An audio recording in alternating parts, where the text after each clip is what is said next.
नमस्कार। विचार मंथन में आपका स्वागत है। राहुल गांधी की भारत जोड़ो यात्रा का आज यूपी में तीसरा हुआ अंतिम दिन। आज यात्रा हरियाणा में प्रवेश, लेकिन 3 दिन में जिस तरीके से राजनीतिक घमासान मचा रहा, सराहना भी हुई, हमले भी हुए और कांग्रेस ने अपने को अभूतपूर्व ऊर्जावान माना और ये संकेत दिए कि अब हमारी राह यूपी में भी काफी आसान हो जाएगी। निश्चित रूप से पश्चिम के जिलों में जहां जहां यात्रा गई है, उससे ज्यादा और उसके आसपास, जिसे हम लोग जाट लैंड बोलते हैं, वहां पर कांग्रेस का वर्चस्व था। किंतु सने सने वहां पर समाजवादी पार्टी, बहुजन समाजवादी पार्टी, लोक दल, सब ने अपनी अपनी पैठ बनाई और उसके बाद भारतीय जनता पार्टी ने अपना परचम फहरा दिया। अब सवाल ये उठ रहा है, क्या ये जो भारत जोड़ो यात्रा, भले ही आप इसको सामाजिक जो है ताना बाना कहें, लेकिन उद्देश्य तो कहीं ना कहीं पीछे राजनीति हाई है। तो क्या ये भारत जोड़ो यात्रा जाट लाइन में सेंध लगा पाएगी? क्योंकि भीड़ तो बेशुमार रही है। तो क्या भीड़ का आकलन इस बात से हो जाएगा कि अब राहुल गांधी का पश्चिम में परचम फहराएगा? और यह भी कहा जा रहा है कि 60,000 कार्यकर्ता पूरे यूपी से इस यात्रा में गया। बहराइच से भी गया, कानपुर से भी गया, बाराबंकी से भी गया, पूरे इस प्रदेश से, पूर्वांचल से भी गया, बुंदेलखंड से भी गया। और कहा यह जा रहा है कि अब ये कार्यकर्ता अति ऊर्जावान हो गया है और अब ये जाकर के संदेश देगा और इससे कांग्रेस को संजीवनी भी मिलेगी और उसको समृद्धि भी मिलेगी। क्या ये वास्तव में ऐसा होगा? आज इसी पर हम चर्चा करेंगे और इस चर्चा में भाग लेने के लिए मेरे साथ 2 मेहमान हैं। हम आपको परिचय करा दें। हमारे साथ है वरिष्ठ पत्रकार महेश शर्मा। महेश जी, मैं आपका बहुत बहुत स्वागत करता हूं। हमारे साथ दूसरे पत्रकार हैं ऋषभ दीक्षित। ऋषभ जी, मैं आपका भी स्वागत करता हूं। ऋषभ जी के बारे में हम आपको बता दें कि अभी जो यूपी में भारत जोड़ो यात्रा आई है, उसके रिपोर्टिंग के लिए हमारे जेएमडी के प्रतिनिधि के रूप में पहुंचे और वहां से उन्होंने बाकायदे लाइव कवरेज भी किया। तो हम सबसे पहले ऋषभ से ही जानना चाहेंगे कि ऋषभ, ये बताइए कि जब आपने यात्रा को देखा तो आपके मन और मस्तिष्क पर क्या इम्पैक्ट पड़ा? क्या आपने सोचा इस यात्रा को लेकर के? देखिए, सबसे पहली बात, जो विपक्ष ने एक कांग्रेस को पूरी तरह खत्म, वो हकीकत धरातल पे नजर अब नहीं आ रहे। जो ये एक महत्वाकांक्षी भारत जोड़ो यात्रा बोला जाए तो ये गलत नहीं होगा, क्योंकि कांग्रेस इस यात्रा से काफी कुछ बदलने का प्रयास कर रही है और एक सियासत की जमीन मजबूत कर रही है आने वाले 2024 चुनाव के लिए लोकसभा।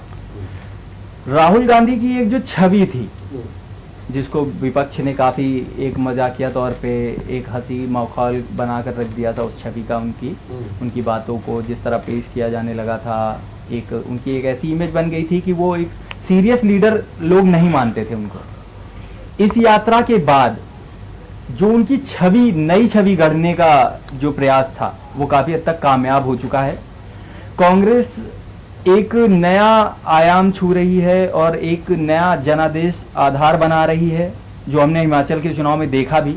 एक बहुमत से सरकार बनाई, हालांकि गुजरात में चोट मिली सरकार को, लेकिन अब एक जो हिमाचल की जीत के बाद एक उत्साह बढ़ा और वो उत्साह साफ साफ दिख रहा है आपको भारत जोड़ो यात्रा में।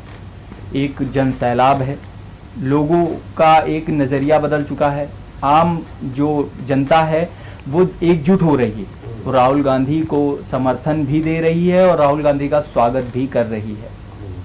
भारत जोड़ो यात्रा में जिस दिन मैं रिपोर्टिंग पर था, यात्रा के दौरान मैंने कई चीज़ें ऐसी देखी जिनका एक तरह से अभी तक कांग्रेस से दूर दूर तक कोई लेना देना नहीं था। सबसे मेन जो मुझे महसूस हुआ और जो लोगों की राय वहाँ थी वो यही थी कि इस यात्रा को एक इमोशनल टच दिया गया है लोगों तक पहुँचाने के लिए कि राहुल गांधी के इमोशंस क्या हैं, कांग्रेस भारत को लेकर क्या सोच रखती है, उसके आगे के भविष्य के जो भी नीतियां हैं अपनी, उनको प्रत्यक्ष रूप से प्रमाणित कर रही है ये यात्रा।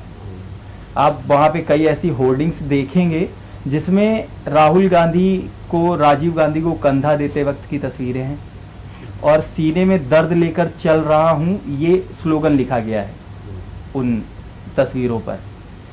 तो मेरा ये मानना है कि जो वो एक इमोशनल टच देना चाहते हैं, वो ये दिखाना चाहते हैं कि राहुल गांधी किन परिस्थितियों से निकलकर आए, जनता उन्हें क्यों स्वीकार करे एक बड़े नेता के तौर पर। तो इस यात्रा में वो जवाब कांग्रेस दे रही है जनता को। ऋषभ, आपने बहुत अच्छी बात कही। आपने कहा कि इस यात्रा से नया आयाम मिल रहा है, इमोशनल टच। इसका आकलन आपने कैसे किया, क्योंकि वहां तो भीड़ चल रही है, और आपने कैसे ये सोचा कि अब जो विपक्ष सोच रहा था कि कांग्रेस खत्म हो जाएगी, अब कांग्रेस कुछ रहेगी नहीं, लेकिन अब उसकी सोच भी खारिज हो गई है, ये आपने आकलन कैसे किया? देखिए, आपको साफ तौर पे उस भीड़ में ये नजर आएगा, एक उत्साह है, एक स्वागत है राहुल गांधी को लेकर। उनका एक जो नजरिया था वो बदला सा नजर आएगा आपको साफ साफ, कि लोगों को एक दौर आया था जब राहुल गांधी को कोई देखना या सुनना नहीं पसंद करता था। लोगों ने मतलब एकदम नकार सा दिया था कि राहुल गांधी एक नेता, वो व्यक्तित्व तो नहीं है राहुल गांधी में जो एक लीडरशिप कर पाए देश की। लेकिन अब जो हालात हैं, जनता उन्हें स्वीकार भी रही है।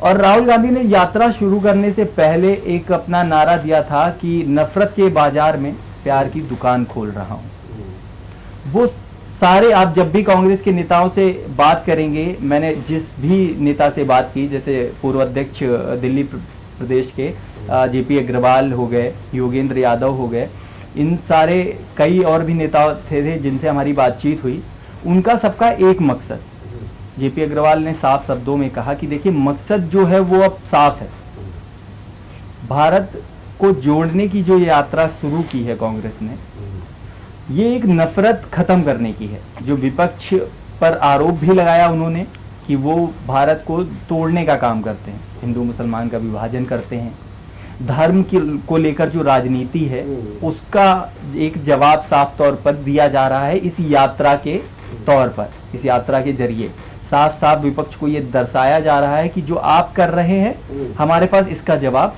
ये रहा।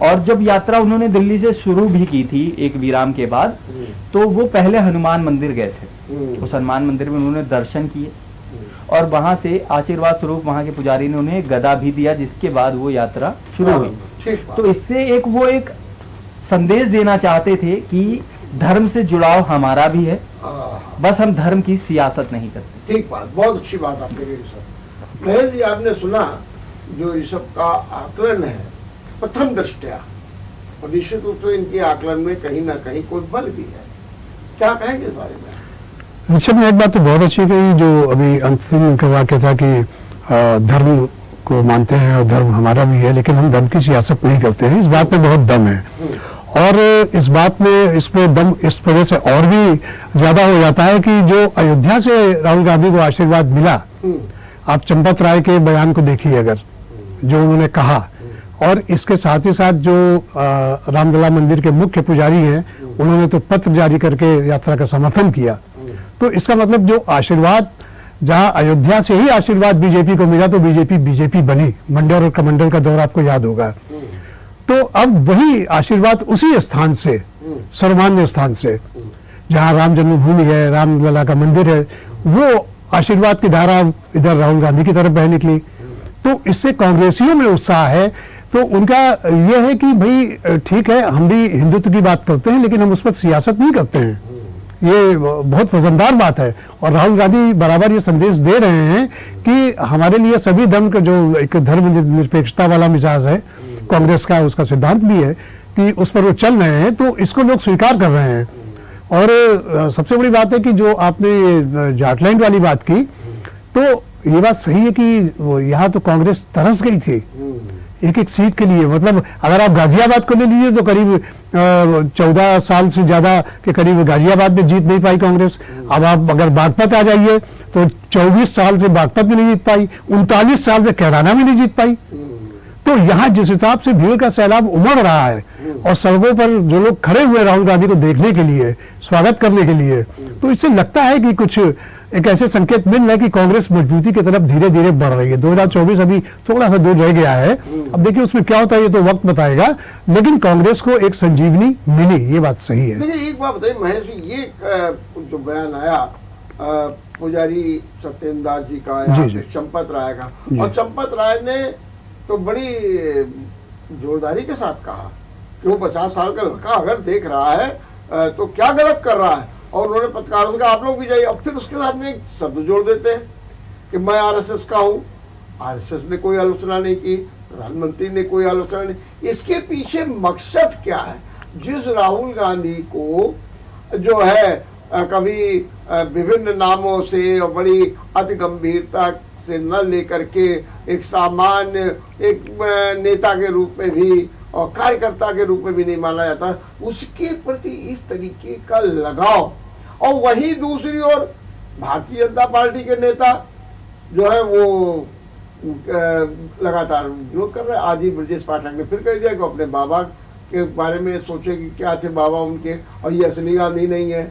ये दोनों ये बातें, इनको आप किस रूप में देखते हैं? ब्रजेश पाठक जी ने तो एक बात और भी कही थी, कल मैं किसी चैनल में देख रहा था कि राहुल गांधी कोई ऐसी मेडिसिन ले रहे हैं जिससे वो टी शर्ट में, हाफ टी शर्ट में इतने ठंड में भी चल रहे हैं पैदल, और वो तमाम वैज्ञानिकों से, चिकित्साविदों से बात कर रहे हैं और जल्दी इसका खुलासा करेंगे कि आखिर वो कौन सी दवाई लेते हैं जिसमें इस तरह के बैक्टीरिया से जो एनर्जी देते हैं। वो तो यहाँ तक इसका सीधा सीधा ऐसा लग रहा है कि बीजेपी भी कुछ हलचल है उनके भीतर जरूर राहुल गांधी की पदयात्रा, भारत जोड़ो यात्रा को लेकर के।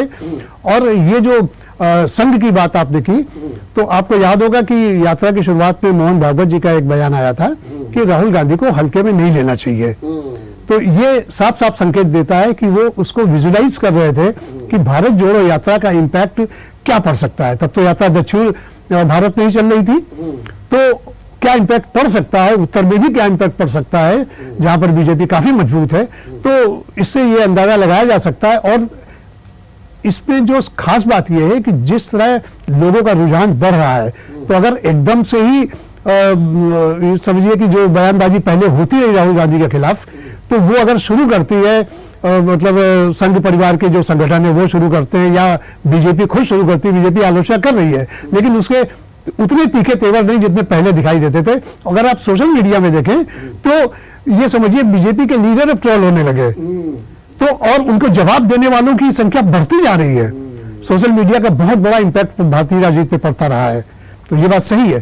तो ऐसे में संघ भी ऐसा कोई कार्य नहीं करना चाहता है कि जिससे वो बिल्कुल सीधा सीधा जो एक समर्थन की बात है तो वो उससे अलग होने लगे। तो इसलिए वो बहुत सॉफ्ट और बहुत ही एक लिबरल स्टेटमेंट दे रहे हैं, लिबरल दे रहे हैं। और ये भी साबित करना चाहते हैं कि जो हमको बार बार आप लोग बीजेपी से जोड़ करके रखते हैं, हम ऐसा नहीं है, हम हिंदू की बात करते हैं। अगर हिंदू में कोई नेता इस तरीके से पदयात्रा कर रहा है तो हमें उसका साथ देना चाहिए। कहीं ऋषभ एक बात बताइए कि जब आप देख रहे थे, भीड़ आपने देखी होगी, तो भीड़ में भी दो प्रकार के लोग होते हैं। एक तो वो होते हैं कि उनके साथ कार्यकर्ता चल रहे हैं, 200 से अधिक तो भारत यात्री चल रहे हैं, 30 उसमें अपने यूपी के भी हैं।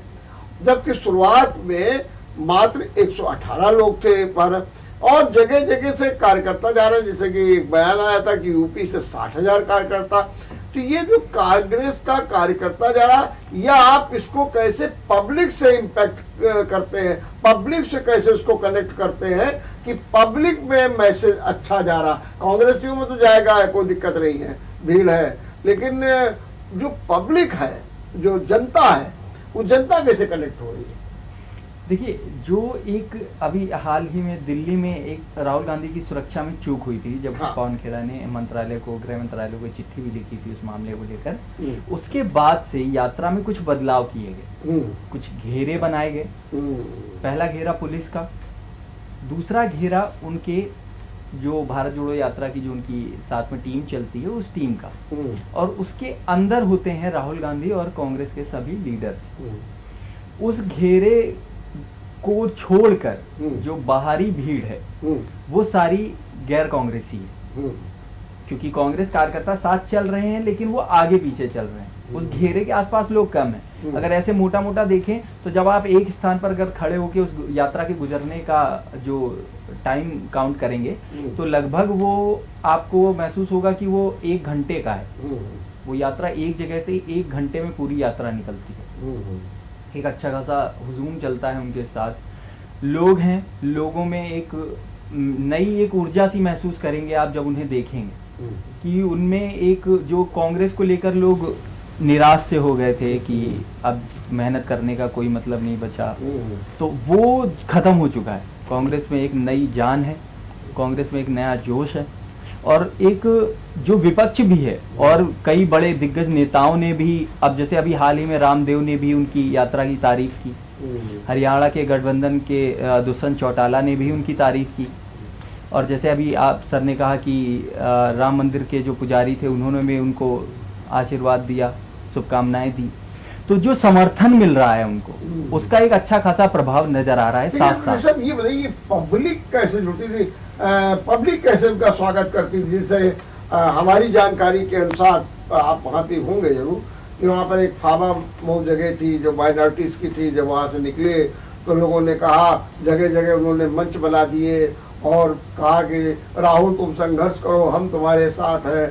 पब्लिक सड़क के दोनों किनारे खड़े होकर के स्वागत करती थी, छतों में लोग हैं। तो ये सब खाली राहुल गांधी को देखने की बात करते थे कि वहां पर कहीं जुड़ने की बात आती थी? नहीं, देखिए, सिर्फ देखना इसलिए नहीं कहा जा सकता है क्योंकि जो उनके प्रयास हैं राहुल गांधी को लेकर, देखिए स्टेज सजाना और नारे लगाना, भारत जोड़ो नफरत तोड़ो, ये साथ ही नारे लगते हैं। राहुल के मनोबल को बढ़ाने के नारे आपको सुनाई देंगे साफ तौर पे।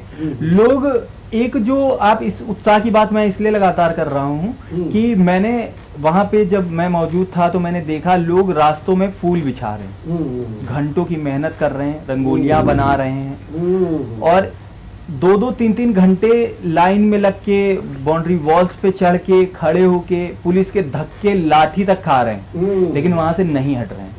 एक जो आप अक्सर रैलियों में हमने देखा है कि लोग भीड़ इकट्ठा होती है ज्यादा तौर पे कि वो एक नेता की एक झलक देखना चाहते हैं, अपने नेता की। एक अपनापन होता है, जैसे समाजवादी पार्टी की जब रैली होती है तो हम देखते हैं कि एक अजीब से भीड़ होती है जो सिर्फ अखिलेश यादव की एक झलक देखने के लिए खड़ी होती है। सेम आप देख सकते हैं जब मोदी जी आते हैं, मोदी जी के समय पे भी यही हाल होता है। प्रधानमंत्री जब आते हैं, मुख्यमंत्री आते हैं, योगी आदित्यनाथ के समय पे भी यही हाल होता है। अब वही हाल आप राहुल गांधी की रैली में देख सकते हैं साफ तौर पे।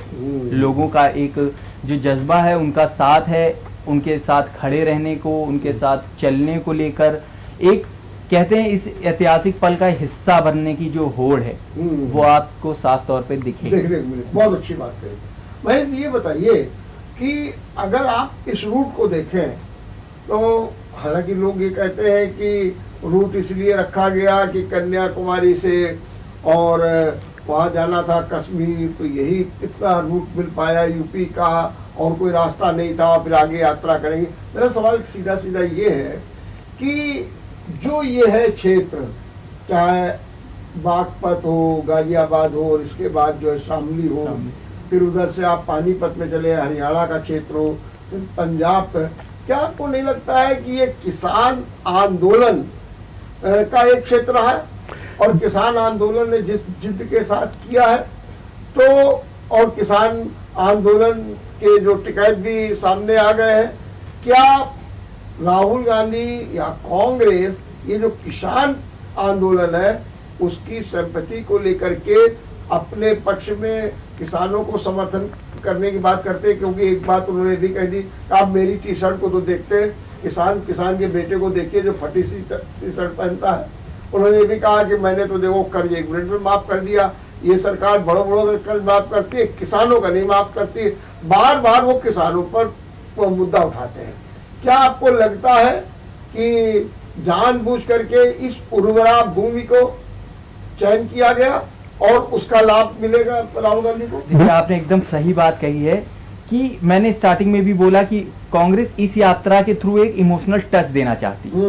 वो किसान आंदोलन में जो किसान मतलब परेशान हुआ सरकार से, जो एक उन्होंने आंदोलन के रूप में लड़ाई लड़ी, उसका एक फायदा के तौर पे भी देख सकते हैं। वो किसानों को टच कर रहे हैं। और आप अगर देखेंगे जो उत्तर प्रदेश में कांग्रेस ने जो अपना रूट तय किया, उस रूट में अगर आप वोटर्स के नजरिए से देखते हैं कि वोट बैंक के नजरिए से देखा जाए, तो मेन जो वोटर्स हैं वो हैं जाट, मुस्लिम और दलित।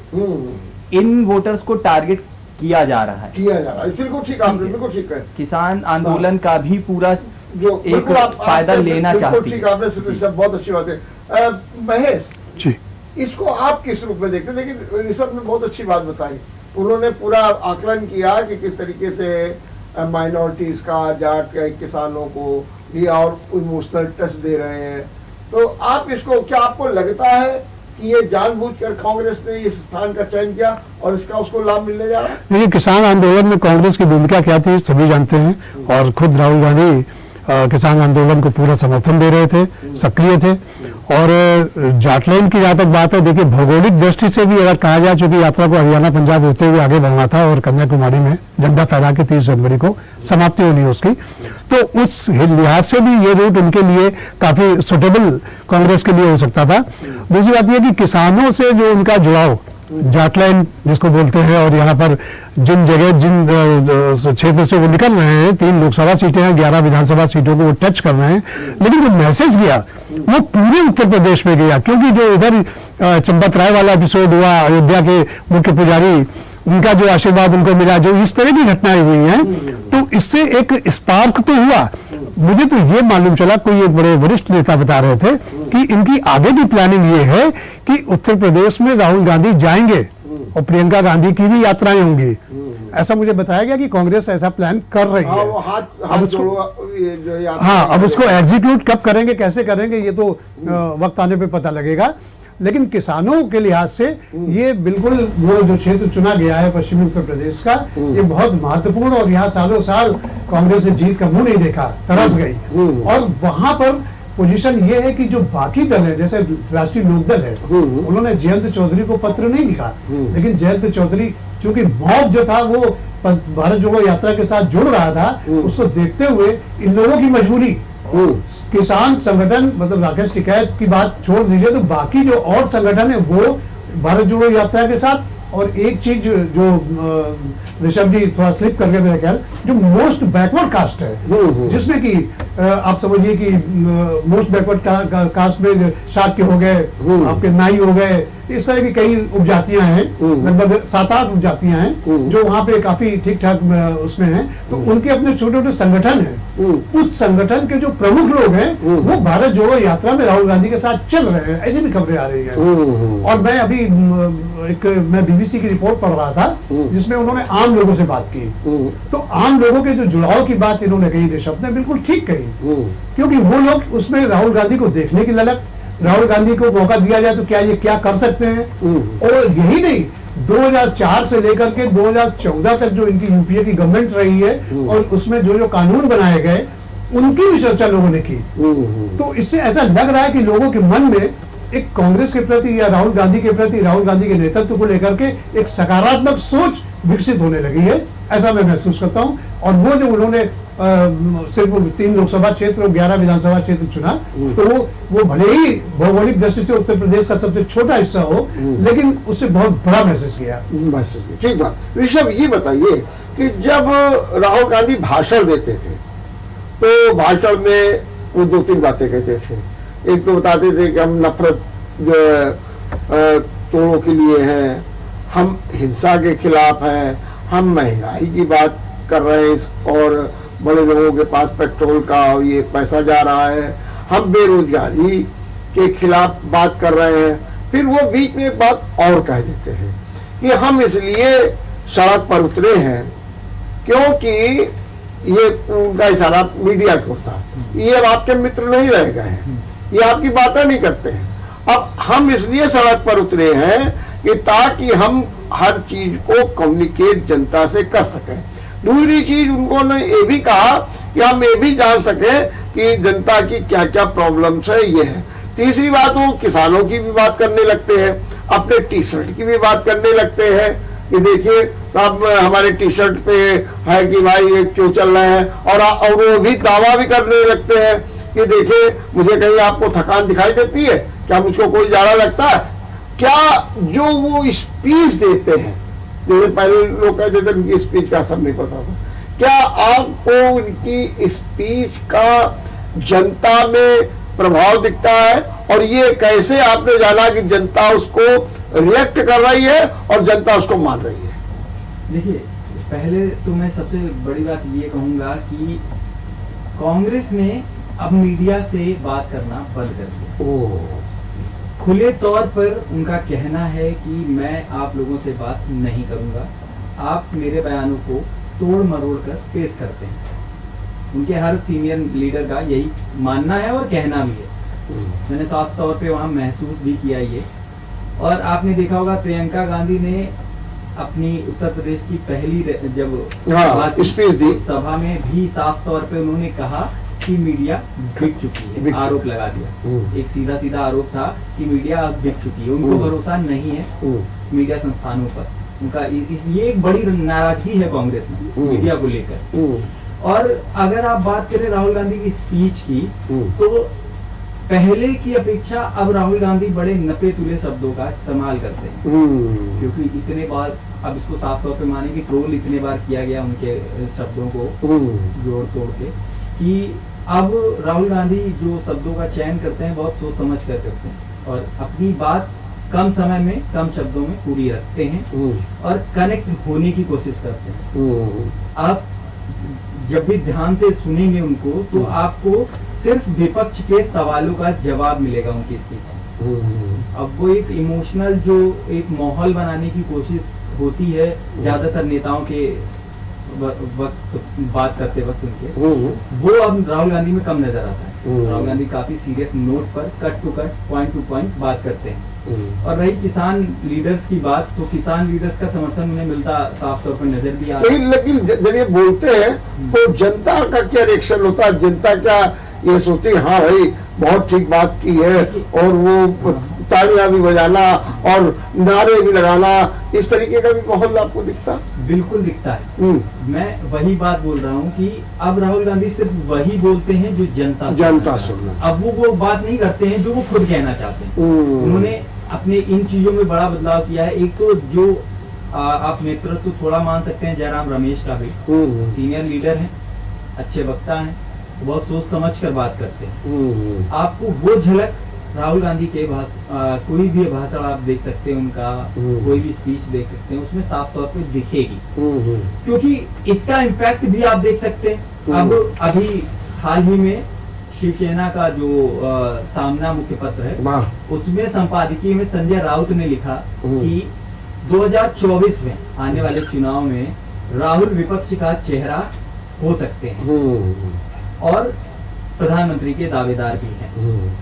विपक्षों को, सारे विपक्षी दल अब ये बात समझ लें और मान भी लें कि कांग्रेस का नेतृत्व में ही उन्हें चुनाव लड़ना चाहिए। अब हवा इस तरह की बन चुकी है। आने वाले भविष्य में जो चुनाव होंगे 2024 में, ऐसा मतलब आलोचकों को जवाब दे रही है कांग्रेस। ये कांग्रेस भी बोल चुकी है खुद भी, और कई लोग भी बोलते हैं, जनता का भी यही मानना है कि आने वाले चुनाव में 2024 में राहुल गांधी के चेहरे पर प्रधानमंत्री का चुनाव किया जाएगा। चलिए, बहुत अच्छी बात आपने की। हम यहाँ पर एक छोटा सा ब्रेक लेंगे और ब्रेक के बाद अपनी चर्चा को जारी रखेंगे। आपका एक बार फिर स्वागत है। हाल के बयानों से ये लग रहा है कि राजनीतिक हलचल बड़ी तेज हो गई है, और वो केवल विपक्ष के ही नहीं दलों में बल्कि भारतीय जनता पार्टी में भी जिस तरीके के बयान हमले राहुल पर हो रहे हैं और जिस तरीके से विपक्ष ने अपनी रणनीति को बदली, महेश जी जरा हमको ये समझाइए कि राहुल गांधी ने सोचा कि हमारी जो ये भारत जोड़ो यात्रा है इसमें बड़े बड़े दिग्गज विपक्ष के नेता हैं और उन्होंने उसमें नाम लिया अखिलेश यादव का, जयंत चौधरी का, मायावती का, पत्र भी भेजे। पहले तो बड़े लोगों ने हास्यास्पद ले लिया, अखिलेश यादव ने कहा हमारे पास तो कोई पत्र उत्तर आया नहीं है, ये रहे। दूसरा अगर आप देखिए तो महेश जी दूसरे में फिर ये आता है कि मायावती कुछ बोलती ही नहीं है। तीसरे में जयंत चौधरी पहले ही रिजेक्ट कर देते हैं। फिर एकदम क्या होता है कि अखिलेश जो है वो पत्र लिख देते हैं, मायावती भी पत्र लिखती है और शुभकामनाएं भी दे देती हैं कि भाई आपको बहुत बहुत शुभकामनाएं और आपकी यात्रा सफल हो।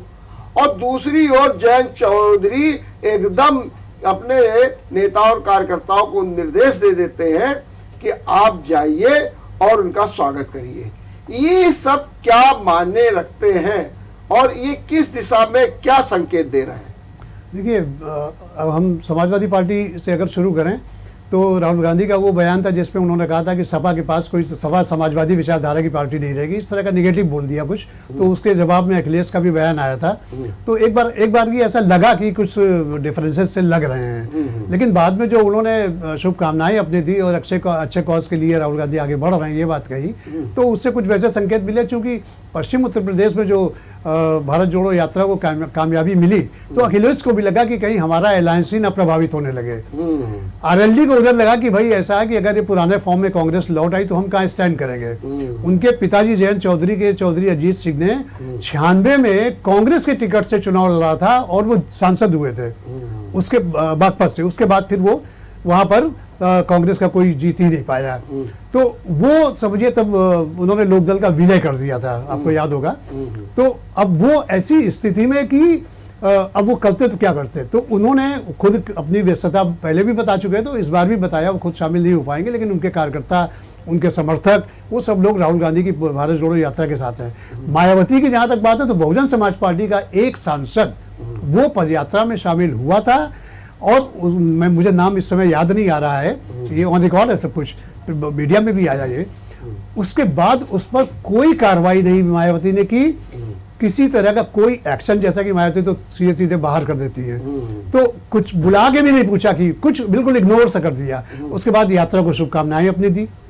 तो ये ऐसा लगा कि एक जो राहुल गांधी की इस भारत जोड़ो यात्रा को समर्थन देने के संकेत वो सीधे तो नहीं आए, वो उनको अपनी राजनीति भी देखनी, अपना वोट बैंक भी देखना है, लेकिन वो संकेत ऐसे मिल गए जो कि भविष्य में, निकट भविष्य में ऐसा लगता है कि 2024 का चुनाव आते आते जो संयुक्त विपक्ष की एक कॉन्सेप्चुअल स्टेज में है, नीतीश कुमार ने उसको शुरू किया था, तो उसका ताना बाना धीरे धीरे एक तैयार होता सा दिख रहा है।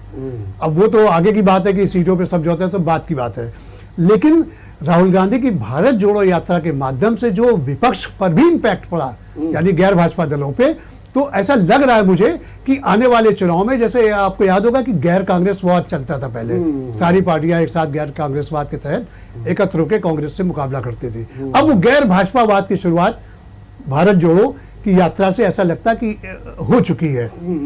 ये अब इसको सरफेस पे आना है, किस रूप में आना है ये नेता लोग मिलजुल कर तैयार करेंगे, लेकिन संयुक्त विपक्ष का जो चेहरा कौन होगा, मैं इस पर भी सीधे सीधे नहीं कह सकता कि राहुल गांधी ही होंगे, लेकिन चेहरा कौन होगा और संयुक्त विपक्ष का क्या, उसका मतलब अवधारणा क्या होगी, कैसे क्या करेंगे वो लोग, तो इसका एक तानाबाना शुरू हो गया। क्योंकि दक्षिण भारत को और पूर्वी भारत को अगर आप लेंगे तो भारतीय जनता पार्टी वहाँ काफी कमजोर है।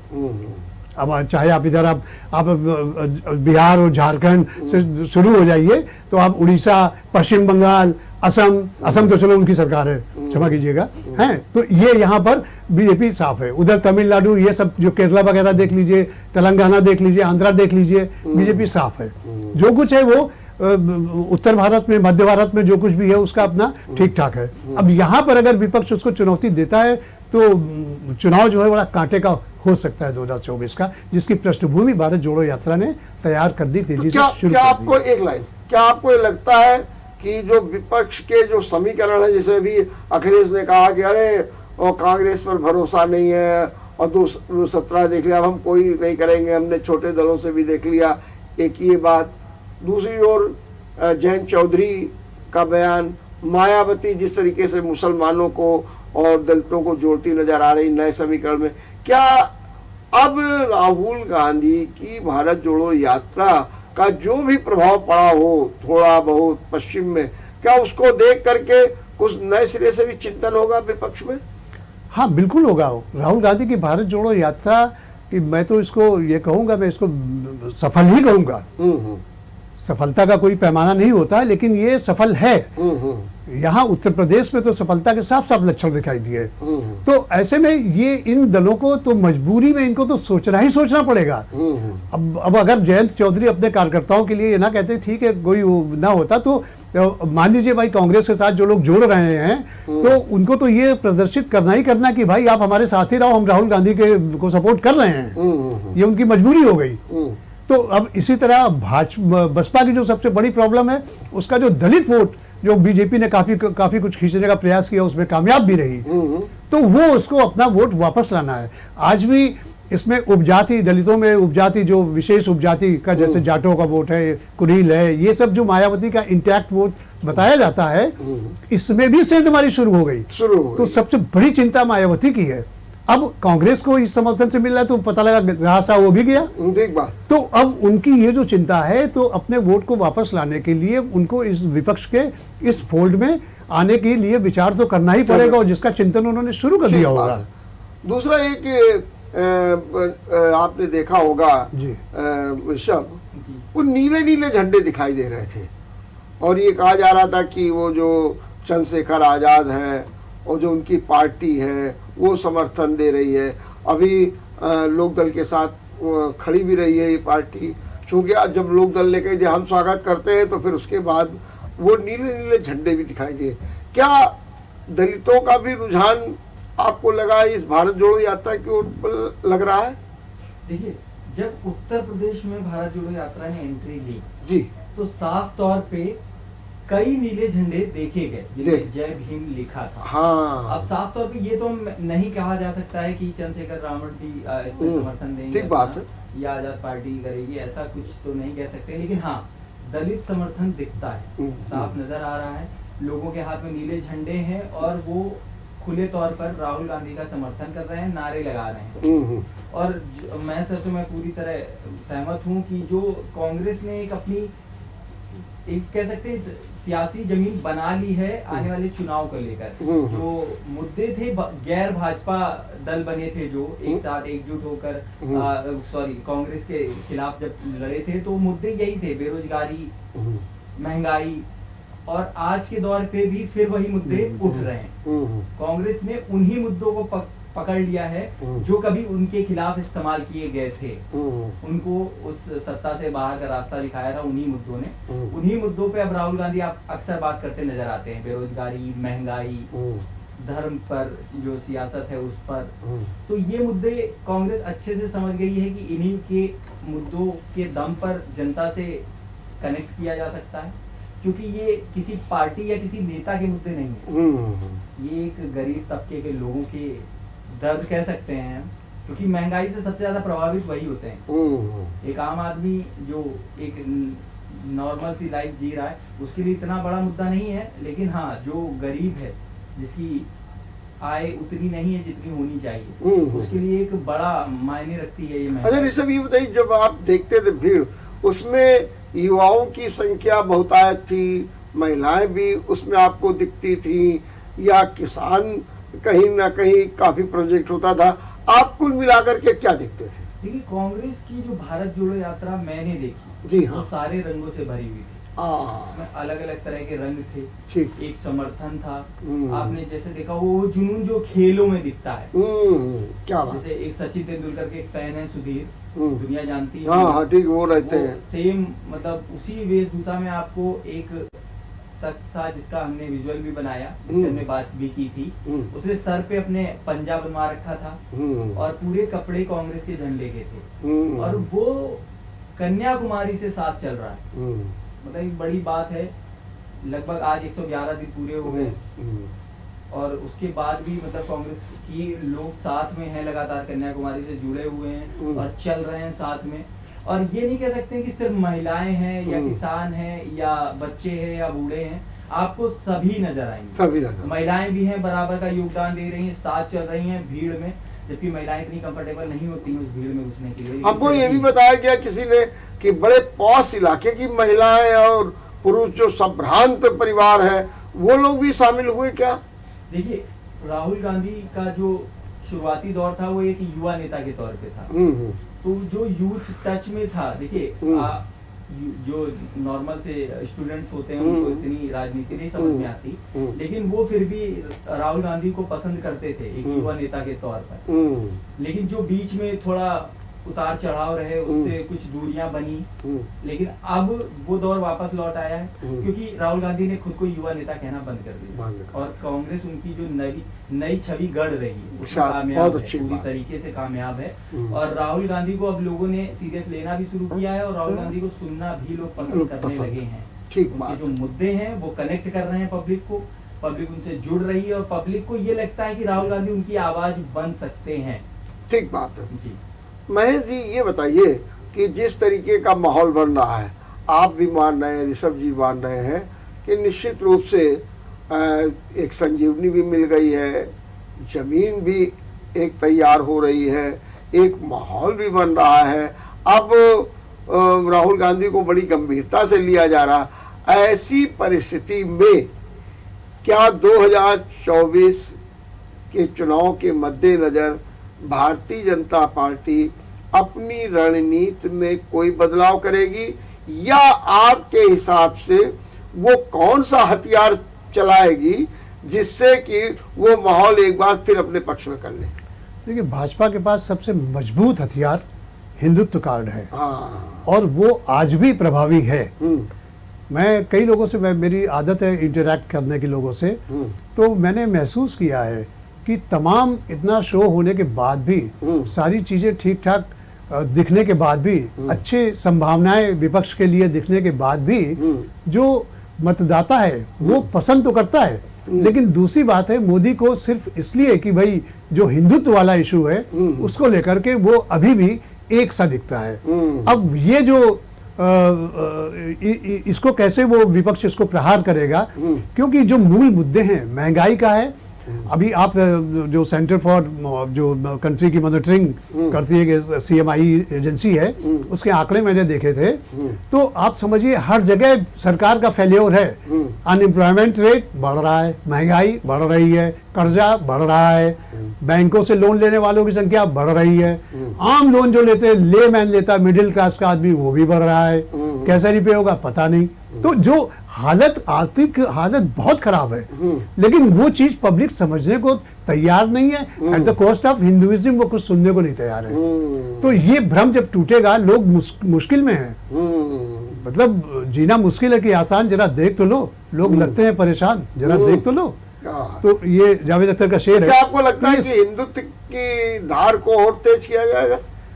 देखिए, इधर जैसे मंदिर के लिए शुरू हो गया कि मंदिर बिल्कुल बन जाएगा, प्राण प्रतिष्ठा भी हो जाएगा, और अमित शाह कर्नाटक में जा कह रहे हैं कि रिजर्वेशन करा लीजिए, आइए। तो क्या यही हथियार को और धारदार बना करके प्रस्तुत किया जाएगा? इस एजेंडे पे भाजपा सरकार काम कर रही है और आगे भी करती रहेगी। कि जैसे अब ज्योतिर्लिंग का एक कनेक्टिविटी, काशी विश्वनाथ का वो जो चेन्नई से जोड़ने वाला जो अभी वो मोदी जी का तमिल से, हाँ, और आपका मथुरा का इशू काफी फ्लेयर अप हो चुका है। तो वो बीजेपी सरकार अपने जो राज्य में भी उनकी सरकारें हैं, वो अपने एजेंडे पर काम कर रही, क्योंकि यही उनको एक बांधे रख सकता है। लेकिन जब लोग परेशान हो जाएंगे तो फिर वो भाई कोई प्रसाद खा करके पेट थोड़ी भर जाएगा, या कहीं जाकर के दान दक्षिणा से घर थोड़ी चल जाएगा। तो जो मूल समस्याएं हैं उस पर धीरे धीरे जनता का ध्यान आकर्षित होगा, तो फिर वो हिंदुत्व का भी वो पूजा और ये सब चीज़ें अपनी जगह होती हैं, तीर्थ स्थल, पर्यटन स्थल, वो सब अपनी जगह है, लेकिन उससे कोई पेड़ नहीं भर जाता, नौकरियां नहीं लग जाती। तो मूल मुद्दे पर भी कांग्रेस और दूसरी पार्टियां जो गैर भाजपा पार्टियां हैं फोकस कर रही हैं, तो उसका इम्पैक्ट 2024 के चुनाव से पहले कहाँ तक पड़ेगा, ये तय करेगा आगे क्या होगा। ठीक बात है। और अभी ये जो बात आप अमित शाह जी वाली कह रहे हैं, तो उस पर जो जयंत वो चंपत राय जी का जो बयान आया है, तो वो तो बिल्कुल सीधा सीधा एक तो आरोप लगता ही था कि सरकार के प्रभाव में अदालतें काम कर रही। उन्होंने तो साफ साफ कह दिया अगर अमित शाह जी ना होते तो राम मंदिर की सुनवाई ना होती। तो जो ये बात कह दिया, तो इसका रिएक्शन निश्चित तौर पे मीडिया कितना उसको दिखाता है वो एक अलग बात है, लेकिन सोशल मीडिया चूंकि 65 से 70% लोग उसी पे रन करते रहते हैं, तो ये चीजें सोशल मीडिया में फैल रही हैं। तो इसके रिएक्शन में वोटर्स का पोलराइजेशन हो सकता है। ठीक बात। ऋषभ, यही सवाल आपसे पूछना चाहते हैं, हिंदुत्व की बात ये कह रहे हैं और कह रहे हैं कि जब हिंदुत्व का मुद्दा चलेगा, जिसके कोई उदाहरण बनाएंगे, तो ये सारे मुद्दे और ये माहौल सब धरा धरा रह जाएगा। क्या आपने इस दृष्टि से भी कोई आकलन किया कि अगर हिंदुत्व मुद्दा चलेगा तो क्या होगा, या लोगों ने आप ये भी कहा अरे भाई बताओ आतंकवाद बढ़ रहा है, लफ्ज़ जिहाद बहुत तेजी के साथ बढ़ रहा है और ये लोग जो है इस तरीके की बात कर रहे हैं, क्या ऐसा भी कुछ आपको दिखाई दिया या आपने कोई आकलन किया? देखिए, आपने बहुत अच्छा सवाल पूछा सर। एक भाजपा ने जैसे जो कुछ फैसले लिए, जैसे कश्मीर से 370 हटाना, राम मंदिर का फैसला, ये कुछ ऐसे फैसले थे जो हिंदुओं के लिए एक बड़े मानसिक तौर पर एक बड़े फैसले थे, जिनको हिंदुओं ने अपनाया और एक अपने फैसले मान लिए कि ये फैसले हमारे हक में थे, ये हमारे फैसले थे जो हमें नहीं मिले, ये हमारे हक थे जो हमसे छीन के रखे गए थे। कुछ इस तरह की एक अवधारणा बनी लोगों के मन में, जो विचारधारा एक लहर सी बन के दौड़ गई पूरे देश में, जिसका फायदा बीजेपी को मिलता रहा लगातार। और रही बात हिंदुत्व की, तो कांग्रेस इस भारत जोड़ो यात्रा की शुरुआत से ही भाजपा के हर उस सवाल का जवाब दे रही है या ढूंढ रही है, पूरी कोशिश कर रही है उनपे। इस हिंदुत्व का भी जवाब कहीं ना कहीं कांग्रेस के पास है, जो चर्चाएं अभी जोरों पर हैं, वो नाम है वरुण गांधी। बहुत अच्छी बात। वरुण गांधी आज के समय में उनका जो ट्विटर से बीजेपी का नाम हटा देना एक बड़े संकेत दे गया।